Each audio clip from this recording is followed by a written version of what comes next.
Everyone, Bob Pockrass from Fox Sports and some fast thoughts as I do a half marathon here in Daytona. And much like the drivers in the Daytona 500, I just hope to get to the finish of this race. Good luck, everybody. Have a great race this morning. Gotta run up against the wall if you're at Daytona, right? Right up against the wall. We can do it. Mile 1. Our first question is about the driver, the number 1, Ross Chastain. Will he remain at Trackhouse next year? I say yes. I don't see any way he leaves, and I expect a decision announcement sooner than later. 2 miles in, who's going to win the pole for the Daytona 500 on Wednesday night on FS1? Alex Bowman. Gotta go with a Hendrick car. I guess most half marathons go by a bus stop at some point, but this is a little bit different of a bus stop. Finishing up mile 3, which open cars will make the Daytona 500? My guess is Johnson, Zane Smith, Chandler Smith, and I'm gonna go with Connor Daly. Just finishing mile 4. So how about a question about Kevin Harvick? Will he ever unretire, do you think, after this year? Nope. I think Phoenix in November will be his last cup race. 5 miles down. Question for this mile: will Joey Logano repeat as cup champion? I say he will. If he does what he did last year, he'll be hard to beat.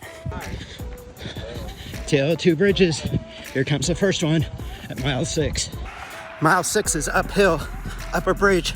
And speaking of uphill climbs, will RFK win a duel like they did last year when they swept them after missing the Clash main event?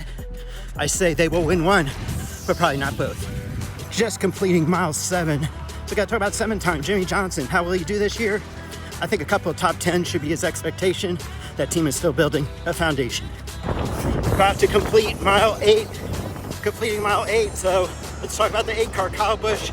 Will he be better than Tyler Reddick this year? Before the Clash, I would say no. After the Clash, I'm still gonna go with Reddick having a better season. I think 2311's ready for a breakout year. After mile 8 is in the second bridge, a little steeper bridge, and man, we're running into the wind.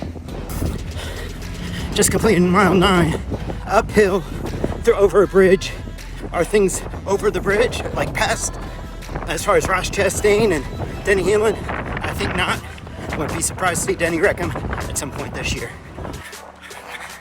Completing mile 10, about the time where people start feeling sick on these half marathons. So I wonder, will Noah Gragson get sick during a race this year? Probably. I do hope he's doing better in that department, but in 36 races, I imagine he'll puke at least once. Woo, yeah! Let's go! Woo! All right, all right. Mile 11 of the Daytona half. Hopefully I'm gonna finish, I think I will. But how many cars will finish the Daytona 500?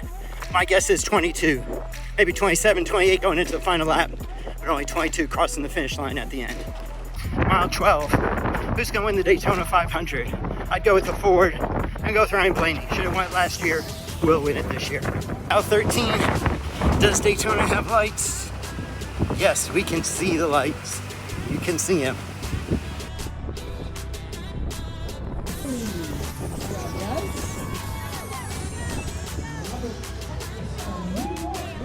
Everyone, Bob Pockrass. I finished this race. Very windy.